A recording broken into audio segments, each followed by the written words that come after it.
Bonjour à toutes et à tous. À la une de cette édition, c'est un événement inédit pour l'Afrique. La chanteuse béninoise Angélique Kidjo a reçu officiellement son étoile sur le prestigieux Hollywood Walk of Fame à Los Angeles. Devenue la 2854e étoile de cet avenir, elle marque l'histoire en s'imposant comme la toute première femme artiste africaine à recevoir cette consécration. Et puis nous irons à la rencontre de Jessica Ayali, une jeune artiste plasticienne, assistance administrative et financière. Elle consacre son temps libre, vous allez le voir, à la création d'objets décoratifs et à l'initiation des plus jeunes au bricolage.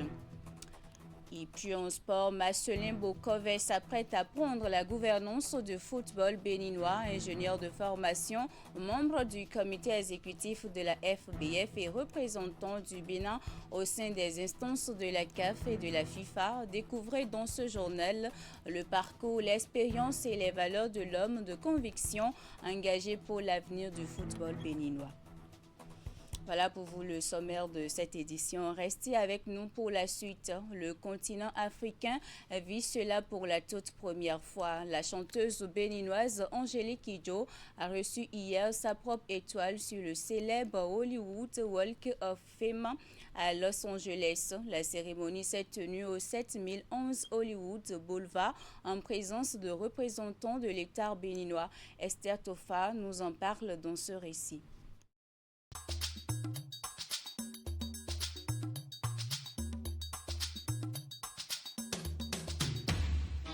Le Bénin entre dans l'histoire à travers l'une de ses légendes. Angélique Kidjo reçoit ce mardi 18 août 2026 sur la promenade de Hollywood Boulevard à Los Angeles sa propre étoile sur le mythique Hollywood Walk of Fame. Cette distinction fait d'elle la première chanteuse africaine et la 2854e célébrité à avoir son nom inscrit sur cette promenade. Détentrice de 5 Grammy Awards, elle totalise plus de 40 décennies de succès internationaux marqués par des mélodies fusionnant les musiques traditionnelles africaines, le jazz, la pop et l'afrobeat. Le gouvernement béninois, à travers un communiqué en date du 17 août, affiche son soutien à l'endroit de l'artiste et annonce la présence du ministre de la Culture, des Arts et du Patrimoine et de l'ambassadrice du Bénin aux États-Unis à ses côtés pour la cérémonie. À quelques heures de son entrée historique sur le Hollywood Walk of Fame, l'artiste béninoise Angélique Kidjo a rencontré son Excellence Madame Agnola Awamenou, ambassadrice du Bénin près les États-Unis d'Amérique, qui est allée lui témoigner le soutien et la fierté du Bénin à l'occasion de cette prestigieuse distinction. Les réactions fusent sur les réseaux sociaux depuis l'annonce de la distinction. La première personnalité du pays, le président Romuald Wadaini, sur sa page Facebook, a félicité l'artiste. C'est avec une immense fierté que je salue l'attribution d'une étoile sur le prestigieux Hollywood Walk of Fame à notre compatriote Angélique Kidjo. En devenant la première artiste africaine à recevoir cette consécration mondiale, l'icône béninoise grave son nom dans l'histoire, porte au sommet les rythmes, les créativités et la dignité de toute notre nation. Au-delà de ses 4 décennies de succès et de génie musical, son engagement indéfectible pour l'éducation des jeunes filles force l'admiration. Au nom du peuple béninois, je lui adresse mes félicitations les plus chaleureuses. En juillet 2025, l'ancien chef de l'État, actuel président du Sénat, le sénateur Patrice Talon, à travers un post Facebook, s'en est réjoui en devenant la première chanteuse africaine à avoir son étoile sur le célèbre Walk of Fame d'Hollywood dès 2026. Notre compatriote Angélique Kidjo fait honneur au Bénin tout entier. Cette distinction historique est le fruit de son talent remarquable et de son travail acharné. Par son parcours inspirant, par cet exploit, elle constitue un exemple pour tous. Je lui exprime ma fierté et mon admiration, ainsi que celle du peuple béninois dans son ensemble. Bravo Angélique, vivement d'autres distinctions encore. Tout comme lui, plusieurs Béninois ont réagi à cela. Aujourd'hui, une nouvelle page de l'histoire s'écrit. Notre icône béninoise Angélique Kidjo inscrit son nom dans la légende en devenant la première artiste noire africaine à recevoir une étoile sur le mythique Hollywood Walk of Fame. Fierté béninoise, fierté africaine, fierté féminine. Aujourd'hui, ce n'est pas seulement une étoile qui brille sur Hollywood Boulevard, c'est toute l'Afrique qui rayonne à travers elle. Bravo et merci Angélique Kidjo pour cette magnifique page d'histoire. A posté il y a quelques heures Fernand Anani. Le parti Bloc républicain s'est également invité dans la danse. On peut lire sur la page du parti une publication qui salue cette distinction. Le Bloc républicain salue avec fierté cette distinction historique qui consacre le talent, le parcours exceptionnel et le rayonnement international de l'icône béninoise Angélique Kidjo. Vive le Bénin, vive l'Afrique, félicitations à la diva. Une autre internaute du nom de Denolce Bada, en republiant le post de l'artiste elle-même, met en légende la Mama, la Queen. Hors du Bénin, Edith Bro, chroniqueuse ivoirienne, a aussi exprimé sa fierté. La béninoise Angélique Kidjo devient la première chanteuse africaine à recevoir une étoile à Hollywood. Elle est la première chanteuse africaine à recevoir une étoile sur le Walk of Fame, rejoignant ainsi d'autres personnalités africaines honorées dans d'autres catégories comme Lupita Nyong'o, Charlize Theron et Basil Rathbone. Cette distinction vient couronner une carrière exceptionnelle marquée par 5 Grammy Awards et un engagement fort pour les droits humains et l'éducation des jeunes filles en Afrique, a-t-elle posté. Le Walk of Fame, aux promenades de la célébrité, est un célèbre trottoir de Los Angeles en Californie. Il est parsemé de plus de 2800 étoiles en terrazzo et laiton qui rendent hommage à des personnalités du monde du divertissement. 200 jeunes filles venues des départements du centre et du nord du Bénin sont réunies à Parakou dans le cadre de la 5e édition de la colonie des filles, une initiative portée par l'association Les Championnes du 16 au 22 août 2026 autour de l'éducation, du leadership, de la santé, des droits des filles et de l'orientation scolaire et professionnelle. La cérémonie officielle de lancement a été marquée par des messages appelant à l'autonomisation et à l'épanouissement des jeunes filles. Epiphane Tchabi et Socrate Adantoli.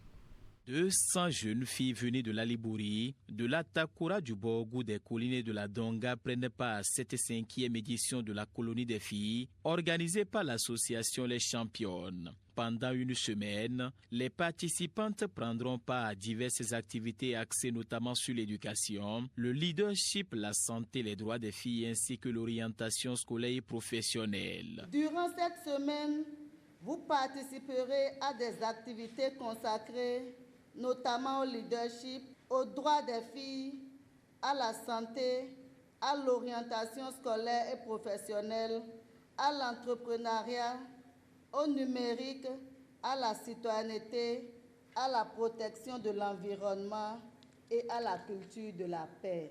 La chose la plus précieuse que vous ramènerez de Parakou sera dans les contacts que vous aurez échangés, dans les amitiés que vous aurez nouées. Après 5 éditions, les résultats témoignent de l'impact de cette initiative. En 5 éditions, cette initiative a permis à des centaines de jeunes filles de vivre des expériences qui ont profondément marqué leur parcours académique, personnel et social. Des filles qui ont découvert leur potentiel. Des filles qui ont compris qu'elles pouvaient devenir des modèles pour d'autres. Et c'est là peut-être la plus belle victoire de cette initiative. Je vous invite à saisir cette opportunité pour acquérir le maximum de savoir-faire et de savoir-être au cours de ce séjour. Au-delà d'un simple cadre de vacances, la colonie des filles se présente désormais comme un véritable espace de formation où les jeunes filles apprennent, échangent, prennent confiance et construisent ensemble les bases d'un avenir où elles pourront pleinement jouer leur rôle dans la société. À Toribo, aussitôt, de nombreux jeunes font le choix des métiers techniques pour construire leur avenir. Avec l'examen de qualification au métier, ces apprentis artisans bénéficient désormais d'une reconnaissance officielle de leur savoir-faire. Nous nous sommes rendus dans plusieurs ateliers de la commune pour mesurer justement l'impact de cet examen sur leur parcours. Dans l'ensemble, la réforme est bien accueillie dans le rang des jeunes artisans en formation. Teddy Goudal. Dans cet atelier de couture situé à Toribosito, dans le département de l'Atlantique, Monique a déjà cumulé 2 années d'apprentissage. En pleine discussion avec l'un des responsables de sa festière, elle évoque sa participation au prochain examen de qualification au métier. Je m'apprête à aller à l'examen du CQM. Je m'exerce sur la base des notions acquises et surtout sur les nouveaux modèles. Pour elle, le CQM représente bien plus qu'un simple diplôme. C'est une étape décisive vers la reconnaissance professionnelle et l'espoir de s'affirmer pleinement dans son métier. J'ai déjà cumulé 2 années d'expérience. Je ne suis plus à l'étape d'une débutante. Aujourd'hui, j'ai la possibilité de faire des coutures dames et hommes. Aujourd'hui, les apprentis passent un examen pour pouvoir obtenir leur diplôme auprès de l'État. Nous, les patronnes, nous ne sommes plus impliqués. Les apprentis doivent avoir un certain niveau dans le métier avant qu'on ne les présente à un examen. Les expériences ont prouvé que les apprenants ne prennent plus au sérieux le travail. Depuis l'intensification de cet examen, de nombreux jeunes artisans voient leur parcours prendre une nouvelle dimension. Le certificat obtenu leur ouvre des portes, accès à des marchés plus importants, crédibilité auprès des clients, possibilité d'obtenir des financements ou même de former à leur tour d'autres apprentis.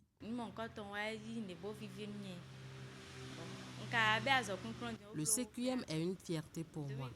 J'ai commencé mon apprentissage en 2022. En 2025, j'ai passé l'examen du CQM et je suis admise. La même année, j'ai ouvert mon atelier. Pour les responsables des artisans de la localité, le CQM contribue à structurer davantage le secteur et à valoriser les métiers techniques longtemps perçus à tort comme des voies secondaires. Ici, à Toribosito, cet examen apparaît comme un véritable levier d'insertion socio-professionnelle.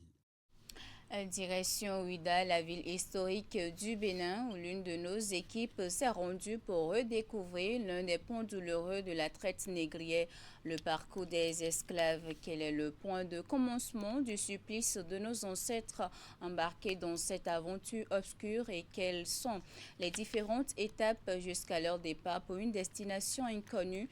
Élément de réponse dans ce reportage. Des touristes et leurs guides bravant l'ardeur solaire de l'après-midi pour une immersion au cœur de l'histoire de la traite négrière. Nous sommes à la place aux enchères, ex-place Tcha-Tcha.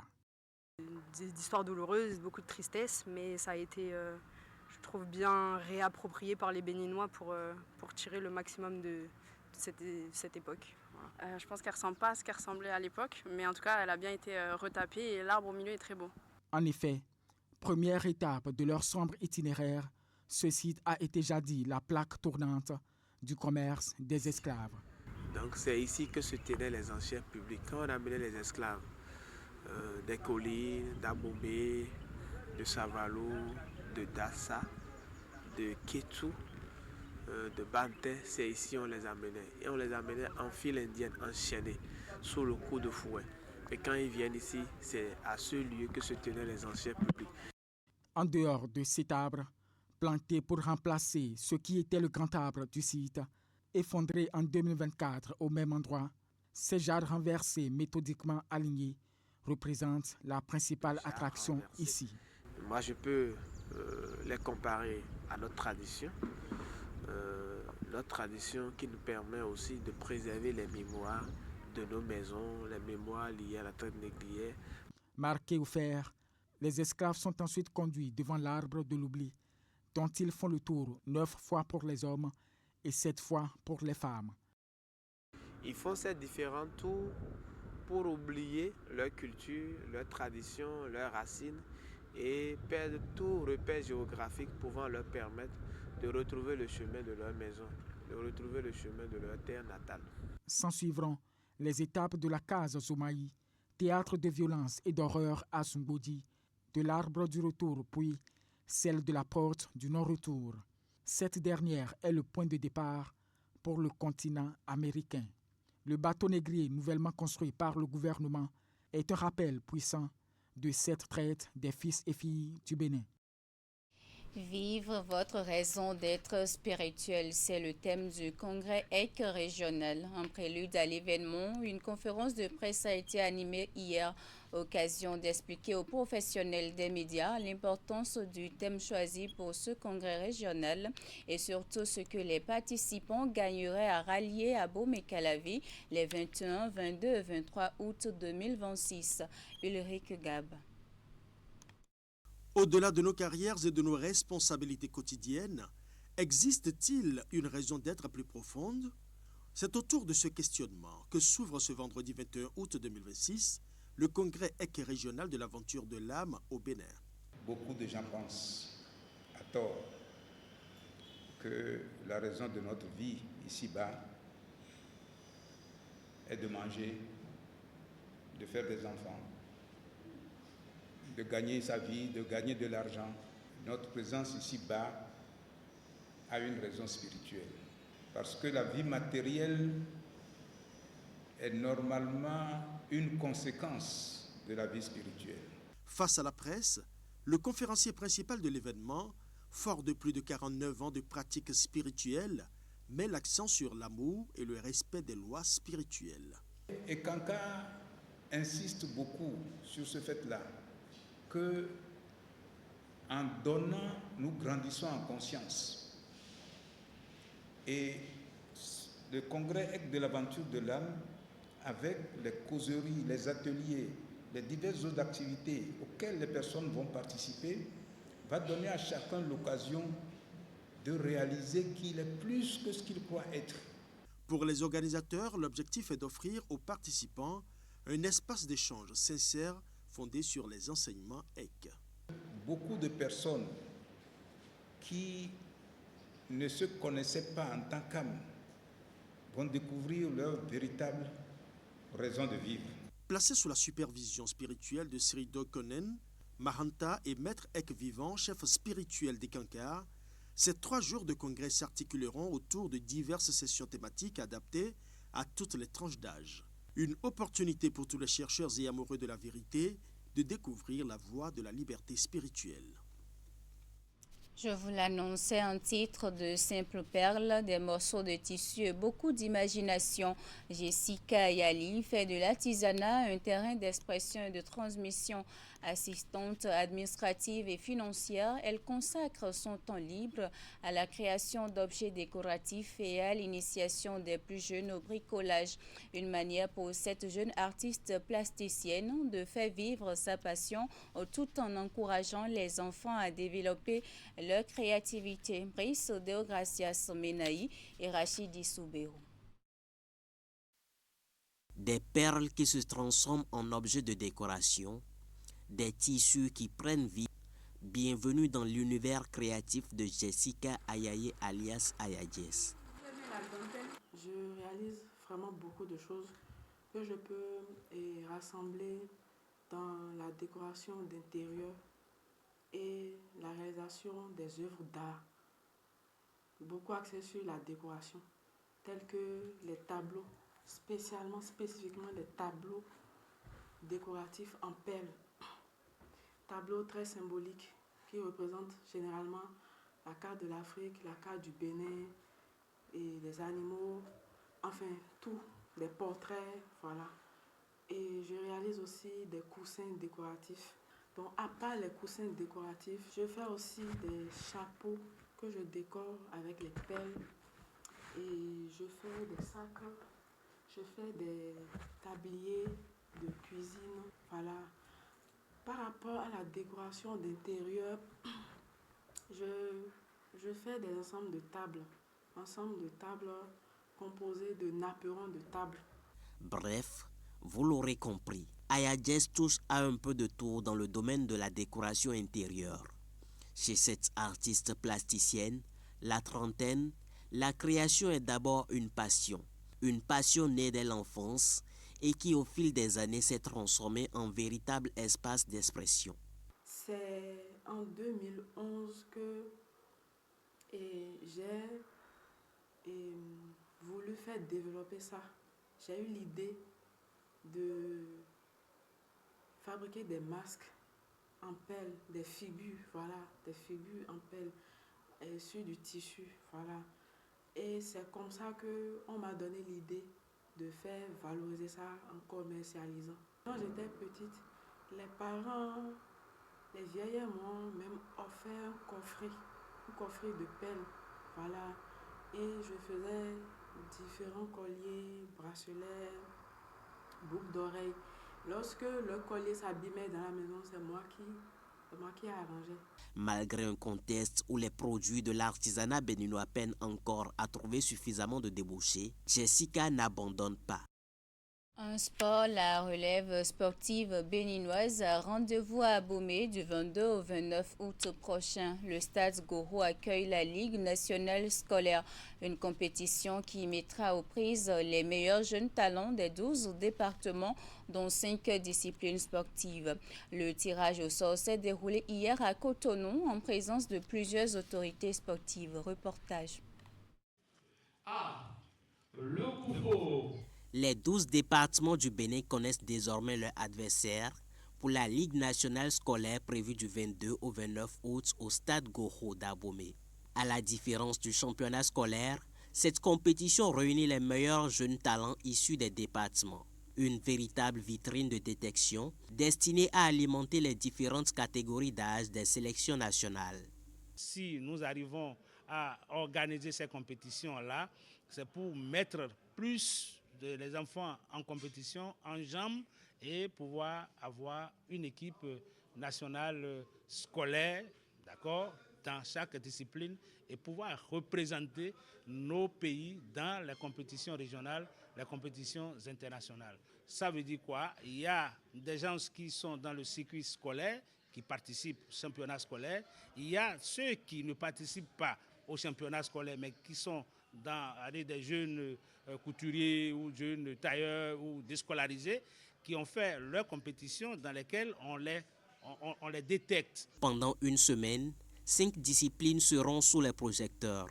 Football, basketball, handball, volleyball et athlétisme. Au-delà de la performance sportive, l'organisation mise également sur un encadrement adapté et des dispositions sécuritaires pour assurer la protection des jeunes athlètes.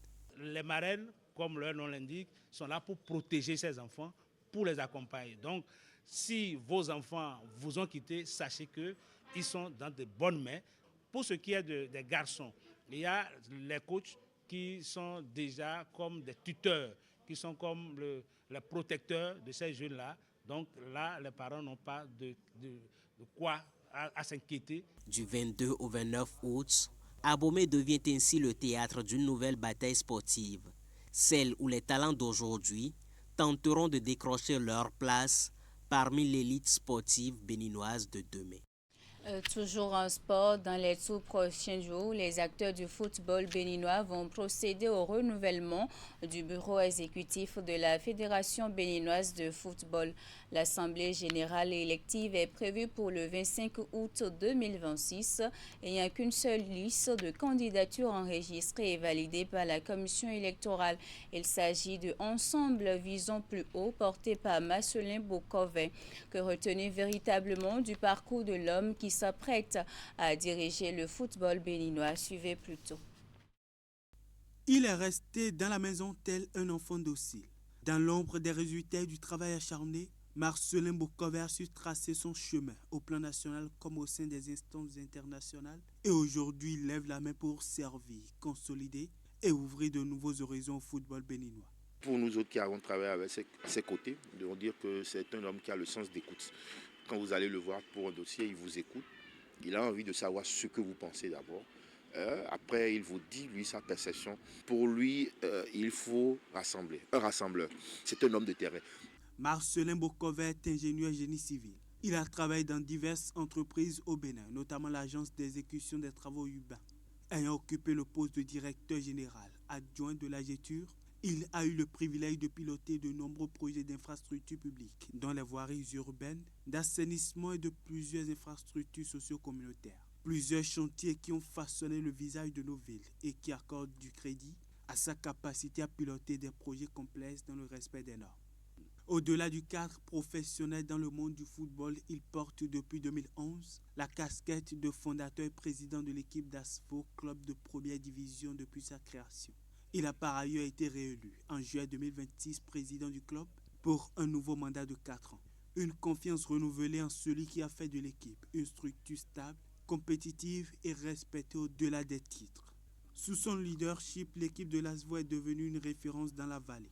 Un club qui forme, qui rassemble et donne de l'espoir, mais qui se présente aussi comme un espace d'éducation et de cohésion. C'est une merveille d'Arus Dadé, Youssouf Aïndé, le Nigérien, qui a prouvé la faille dans cette surface de réparation. En 2018, Marcelin Bokove fait son entrée au comité exécutif de la Fêtière du football béninois sous la présidence de Marturin Deschacus. En 8 ans, il a occupé des postes clés qui lui ont permis de comprendre les rouages de la gouvernance footballistique. Il a successivement occupé les postes de président de la commission d'homologation des compétitions, de président de la commission marketing et télévision et de responsable du suivi des projets d'infrastructure. Des responsabilités qui lui ont permis de contribuer aux principales réformes qui favorisent la modernisation du football béninois ces dernières années. Marturin Deschacus a misé sur la construction de beaucoup d'infrastructures. Je veux parler des centres de formation de football, je veux parler de la construction du siège des ligues, je veux parler de la réfection du bâtiment abritant le siège de la fédération, et ainsi de suite. Et donc, Marcelin Bokove était l'homme infrastructure, l'homme à qui Marturin Deschacus avait confié, je dirais, la supervision de la construction de toutes ces infrastructures. Ensuite, c'est l'homme qui était en avant-garde, en tout cas par rapport à la négociation du contrat avec Celtis Bénin. C'était lui qui était en avant-garde pour la négociation de ce contrat-là.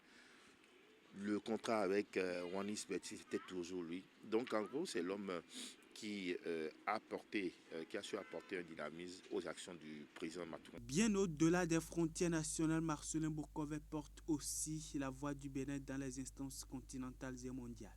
Il a siégé pendant 5 ans à la commission des compétitions des jeunes de la Confédération africaine de football, où il a contribué à définir le cadre des compétitions qui forment l'avenir du football continental. Il est actuellement membre de la commission de la responsabilité sociale du football à la FIFA, une instance qui place le sport au service de l'inclusion, de la solidarité et du développement durable. Des postes qui témoignent de la reconnaissance de son travail et de sa crédibilité auprès des grands décideurs du football mondial. C'est pour montrer à quel point il a été réellement impliqué dans tout ce qui a été fait sous l'ère de Deschacus, que ce soit le premier mandat ou le deuxième mandat. Il a travaillé ces dernières années aux côtés du président Marturin Deschacus, grâce à qui il a pu intégrer les hautes sphères du football mondial. Un homme qui maîtrise aussi bien les forces que les défis du football béninois. Aujourd'hui, il se propose en un véritable acteur, prêt à travailler avec rigueur en vue d'obtenir des résultats pour le rayonnement national et international du football béninois. Le premier défi qui attend de l'homme, c'est la finalisation et la mise en service du centre d'excellence de football des filles de l'Okosa. Le chantier est achevé à plus de 90%. C'est de faire en sorte que ce centre puisse ouvrir à la rentrée prochaine pour le bonheur des filles qui aiment le football. Le second défi, c'est faire en sorte que la régularité du championnat qui a eu ces 8 dernières années puisse continuer. Le troisième défi, c'est au niveau des équipes nationales. Pour moi, c'est quand vous succédez à quelqu'un comme Marturin Deschacus, qui a eu 2 participations à la Coupe d'Afrique des Nations, une participation, bien sûr, ça rentrera dans son bilan, à la Coupe du Monde féminine U20, qui commencera en septembre, vous devez pouvoir faire mieux. Et faire mieux, c'est de restructurer davantage les équipes nationales et faire en sorte que ces équipes soient plus compétitives. Et l'autre défi que je pense à mon avis, c'est avoir davantage de sponsors. Et aussi, la plus grande attente, c'est au niveau des médias. Parce qu'aujourd'hui, on a vu que la fédération béninoise n'a plus forcément cette bonne cote auprès des médias. Donc je pense que le président doit mettre un point d'honneur sur l'amélioration de la relation entre la fédération béninoise de football et les médias.